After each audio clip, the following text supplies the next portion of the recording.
This is my favorite poem. Oh, and this is also, by the way, the first love poem that anyone ever gave me. It was given to me by my first real boyfriend. I had a boyfriend before that, but so it's always been my favorite poem and always will be. And I've read this on many occasions, including my friend Emily's wedding. The Love Song of J. Alfred Prufrock. Se io credesse che mia risposta fossi a persona che mai tornassi al mondo, che se fiamma staria senza più scassi, marficio che ghiame di questo fondo, non torno vivo alcun, se odo il vero, senza tomo d'eufemia ti rispondo. Let us go then, you and I, while the evening is spread out against the sky like a patient athrized upon a table. Let us go through certain half-deserted streets, the muttering retreats of restless nights in one-night cheap hotels and sawdust restaurants with oyster shells. Streets that follow like a tedious argument of insidious intent, to lead you to an overwhelming question. Oh, do not ask, what is it? Let us go and make our visit. In the room, the women come and go, talking of Michelangelo.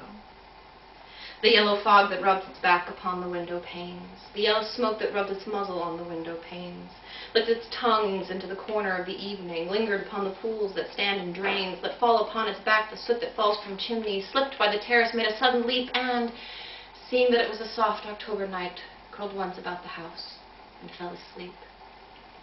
And indeed there will be time for the yellow smoke that slides along the street, rubbing its back upon the window panes. There will be time to prepare a face to meet the faces that you meet. There will be time to murder and create. There will be time for all the works and days of hands that lift and drop a question on your plate. Time for you and time for me, and time for yet 100 indecisions, and for 100 visions and revisions before the taking of a toast and tea. In the room, the women come and go, talking of Michelangelo. And indeed there will be time to wonder, do I dare?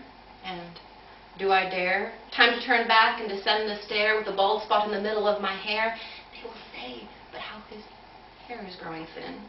My morning coat, my collar mounting firmly to my chin, my necktie rich and modest but asserted by a simple pin. They will say, but how his arms and legs are thin. Do I dare disturb the universe?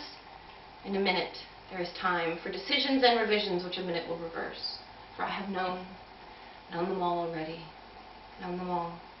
I have known the evenings, mornings, afternoons. I have measured out my life with coffee spoons. I know the voices dying with a dying fall beneath the music from a farther room, so how should I presume? And I have known the eyes already, known them all. The eyes that fix you in a formulated phrase. And when I am formulated, sprawling on a pin, when I am pinned and wriggling on the wall, then how should I begin to spit out the butt ends of my days and ways, and how should I presume? And I have known the arms already, known them all.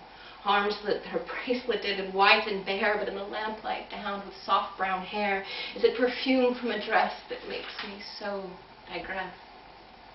Arms that lie along a table or wrap about a shawl.